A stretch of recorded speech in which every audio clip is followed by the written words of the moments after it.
Hey everyone, so guys आज आप जानने वाले हो पास्ट परफेक्ट टेंस के बारे में। क्या यूज़ है इसका, कैसे यूज़ करना है। वेल मैं आपको बता दूं, इसका यूज़ अलग अलग जगह भी करते हैं, काफ़ी अलग अलग जगह। तो उसके लिए ही मैंने इसको दो सेक्शंस में डिवाइड कर दिया है। पहला है सेक्शन ए, दूसरा है सेक्शन बी। तो ये चीज़ आपको याद रखनी है। एंड सेकेंडली आपको पता है इन द एंड पढ़ाने के बाद मैं आपका लूँगा टेस्ट, तो उसके लिए आपको रेडी रहना है। सबसे पहले आप शुरू करते हैं। तो पहली चीज़ क्या है, इसकी पहचान, इसकी आइडेंटिफिकेशन। कैसे पहचानते हैं कि ये पास्ट परफेक्ट टेंस है।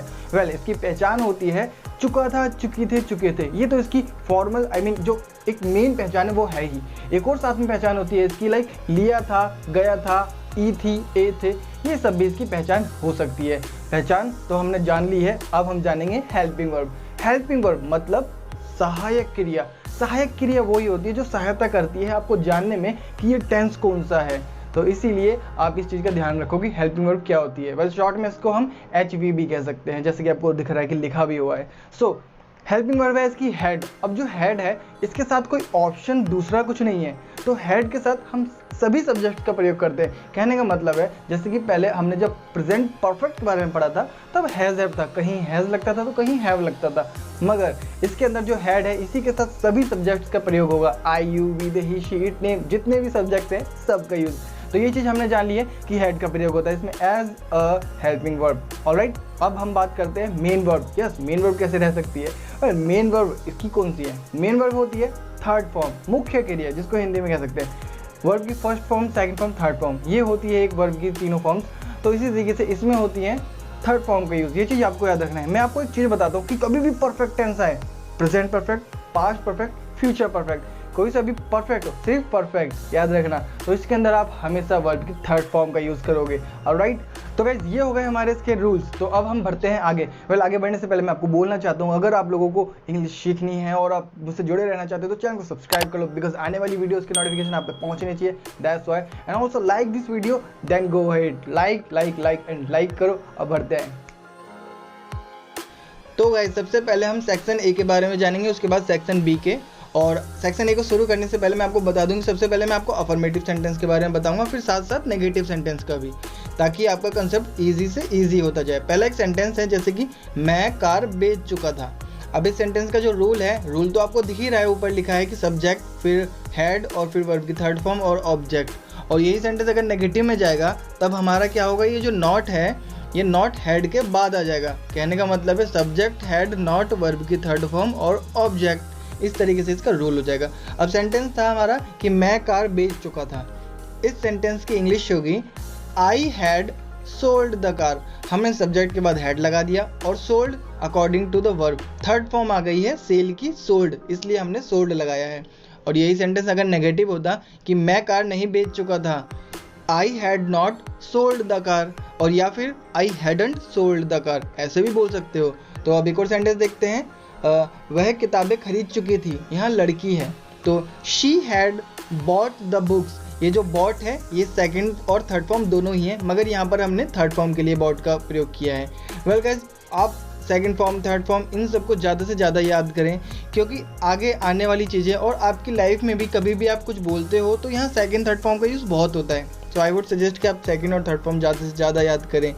वेल अब इस सेंटेंस को ही अगर नेगेटिव में बनाएंगे, लाइक वह किताबें नहीं खरीद चुकी थी, तो इस सेंटेंस की इंग्लिश बनेगी she had not bought the books, या फिर हैडंट भी लिख सकते हैं हम, आपको मैंने बताया है।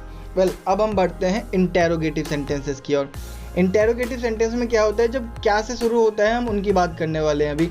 उसके बाद इंटेरोगेटिव में ही WH क्वेश्चन की बात करेंगे। सबसे पहले इसमें क्या है कि इसका जो रूल है, सबसे पहले आपको हैड लिखना है, फिर सब्जेक्ट और उसके बाद वर्ब की थर्ड फॉर्म और ऑब्जेक्ट। इसका भी रूल काफ़ी हद तक सिमिलर है, बस जो है ये जो हैड है वो आगे आ गया है। और यही अगर सेंटेंस नेगेटिव होता तो इसके अंदर क्या होता वो आपको अभी मैं बताता हूँ। सबसे पहले एक सेंटेंस देखते हैं, जैसे कि क्या तुम मुझे भूल चुके थे, या फिर क्या तुम मुझे भूल गए थे, एक ही बात है। ये पास्ट परफेक्ट की सेंस रखता है। तो इस सेंटेंस की इंग्लिश बनेगी हैड यू फॉरगॉटन मी, इस तरीके से। और यही सेंटेंस जो नेगेटिव होता तो हम इसको बनाते कि हैड यू नॉट फॉरगॉटन मी, मतलब क्या आप मुझे नहीं भूल चुके थे, तो इसकी इंग्लिश हो जाती हैड यू नॉट फॉरगॉटन मी। या फिर हम क्या कर सकते हैं, ये जो हैड यू नॉट है, ये जो हैड और नॉट अलग अलग है, हम इनको एक साथ भी कर सकते हैं, मगर ये सबसे सेंटेंस के सबसे शुरू में आएंगे, जैसे कि हैडंट यू फॉरगॉटन मी, कुछ इस तरीके से। मेरे हिसाब से तो ये चीज़ ज़्यादा आसान हो जाती है। आप लोग हैडंट यू फॉरगॉटन मी इस तरीके से प्रयोग करेंगे तो आपको काफ़ी ईजी होगा और ये बोलने में भी काफ़ी अच्छा लगता है। एक और सेंटेंस देखते हैं, फिर हम आगे बढ़ेंगे। सेंटेंस है, क्या आप समझ चुके थे? अब इस सेंटेंस की इंग्लिश होगी had you understood. So simple, had आगे आ गया और उसके बाद सब्जेक्ट आप है तो हमने यू लगा दिया, और क्वेश्चन मार्क तो आएगा ही आएगा क्योंकि इसमें सवाल कर रहे हैं। और अगर ये सेंटेंस नेगेटिव होता कि क्या आप नहीं समझ चुके थे, हैड यू नॉट अंडरस्टूड, या फिर हैडंट यू अंडरस्टूड, हम इस तरीके से भी बोल सकते हैं। अब हम बढ़ते हैं WH क्वेश्चंस की ओर। WH क्वेश्चंस मतलब क्या, क्यों, कहाँ, कब, कैसे। ये जो हमारी WH फैमिली होती है तो इन्हीं से रिलेटेड कुछ सेंटेंसेस होते हैं। इसका जो रूल है उसमें क्या है कि आपको सबसे पहले WH फैमिली लगानी है, फिर जो है कि हैड, सब्जेक्ट, वर्ब की थर्ड फॉर्म और ऑब्जेक्ट, मतलब एकदम सेम हो जाता है। रूल आपको दिख रहा है स्क्रीन पर, आप देख के समझ सकते हैं। अब हम सीधा बढ़ते हैं एक सेंटेंस पर, जैसे कि आप यह कब कर चुके थे। अब इस सेंटेंस के लिए सबसे पहले आप WH फैमिली लगाएंगे। कब को कहते हैं व्हेन, तो हमने लिख दिया व्हेन। उसके बाद had, when had you done this, हमने सब्जेक्ट के लिए यू लगा दिया, फिर third form done, when had you done this. और यही सेंटेंस अगर नेगेटिव होता कि आप यह कब नहीं कर चुके थे, तब इसकी इंग्लिश होती when had you not done this, या फिर when hadn't you done this. दोनों तरीके से आप बोल सकते हो। एक और सेंटेंस देखते हैं। अब हम उसके बाद बढ़ेंगे सेक्शन बी की ओर। सेंटेंस है हमारा कि तुम उसे क्यों बुला चुके थे। अब इस सेंटेंस को बनाने के लिए क्यों के लिए हम लगाएंगे वाई, तो why had you called him. और अगर ये सेंटेंस नेगेटिव होता कि तुम उसे क्यों नहीं बुला चुके थे, तो हम बनाते why had you not called him, या फिर why hadn't you called him. तो गाइस आप देखो कितना ईजी है। वहाँ पर WH फैमिली वैन थी, यहाँ पर WH फैमिली वाई है। इस तरीके से हमने ये सीखा। अब हम बढ़ते हैं सेक्शन बी की ओर। अब इसको मैं आपको बहुत ही ज़्यादा इजी तरीके से समझाऊंगा, बस आपको थोड़ी देर ध्यान से सुनना है। आपको क्या करना है कि एक चीज़ याद रखनी है, इसके अंदर ना 2 सेंटेंस आते हैं। अब दो सेंटेंस आ रहे हैं, उसमें एक सेंटेंस पास्ट में हुआ होगा और दूसरा सेंटेंस उस पास्ट में ही उस सेंटेंस से पहले हुआ होगा। शायद ये चीज़ आपको कंफ्यूज कर गई। मैं आपको एक एग्जांपल देता हूँ, जैसे कि मेरे पहुँचने से पहले ट्रेन जा चुकी थी। अब पास्ट में 2 काम हुए, एक तो मेरा पहुँचना और दूसरा ट्रेन का जाना। अब जो ट्रेन थी वो कब जा चुकी थी, मेरे पहुँचने से पहले, तो मतलब ट्रेन के जाने वाला जो काम है वो पहले ही हो चुका था और फिर बाद में मैं पहुँचा था। तो इस तरीके से 2 काम हुए पास्ट में। तो एक सेंटेंस जाएगा पास्ट परफेक्ट में और एक जाएगा पास्ट इंडेफिनिट में। खैर, अब मैं आपको एक दूसरा एग्जांपल देता हूँ, साथ ही साथ आपको उसका रूल भी बताऊंगा और फिर एक सेंटेंस की प्रैक्टिस कर लेंगे हम, फिर आपको 100% ये समझ में आ जाएगा। अब देखो एक सेंटेंस है, जैसे कि आपको देखने से पहले मैं समझ गया था। अब ये सेंटेंस है कि आपको देखने से पहले मैं समझ गया था, मतलब मैं ये उस चीज़ को समझ गया था जो भी है। तो सबसे पहले आपको क्या करना है, सबसे पहले आपको लिखना है पास्ट परफेक्ट टेंस, मतलब सबसे पहले पास्ट परफेक्ट टेंस बनाना है और फिर आपको लिखना है बिफोर। पहले के लिए बिफोर आ जाएगा और उसके बाद पास्ट इंडेफिनिट टेंस। कहने का मतलब है सबसे पहले पास्ट परफेक्ट टेंस, फिर बिफोर वर्ड लगाएंगे आप, फिर पास्ट इंडेफिनिट टेंस। सबसे पहले जो पीछे वाला सेंटेंस है उसको हम आगे कर देंगे। क्यों? क्योंकि मैं समझ गया था, ये मैं काम पहले कर चुका था आपको देखने से पहले ही। तो हम लिखेंगे आई हैड अंडरस्टूड। अब हम लगाएंगे बिफोर, हमने लगा दिया बिफोर। अब उसके बाद पास्ट इंडेफिनिट टेंस जिसके अंदर सेकंड फॉर्म यूज़ होती थी, आपको देखने, तो हम लिखेंगे बिफोर आई सा यू। इस तरीके से हमने पूरा सेंटेंस बना दिया, I had understood before I सा यू। तो यहाँ पर आप देख सकते हो, एक हुआ है पास्ट परफेक्ट, दूसरा हुआ है पास्ट इंडेफिनिट। अभी मैं आपको एक और सेंटेंस देता हूँ ताकि आपकी कन्फ्यूजन हल्की सी अगर रह भी गई हो तो वो भी क्लियर हो जाए। तो सेंटेंस है डॉक्टर के आने से पहले मरीज मर चुका था। अब ये जो सेंटेंस है इसमें काम क्या हुआ था कि मरीज जो है वो पहले ही मर चुका था डॉक्टर के आने से पहले। तो 2 काम हुए इसके अंदर। अब आपको क्या करना है, सबसे पहले पीछे वाले सेंटेंस को आगे बनाना है। कहने का मतलब है जो काम पहले हुआ था उस सेंटेंस को आगे बनाना है आपको। तो द पेशेंट हैड डाइड, अब आपको लगाना है बिफोर, पहले के लिए बिफोर, बिफोर द डॉक्टर केम। तो बिफोर द डॉक्टर केम हमने सेकंड सेंटेंस पास्ट इंडेफिनिट के अकॉर्डिंग लिया। तो आप देख सकते हो कितना इजीली मैंने आपको समझाया। आई होप कि आपको ये चीज़ समझ में आई होगी। तो सेंटेंस हमारे यही है, the patient had died before the doctor came.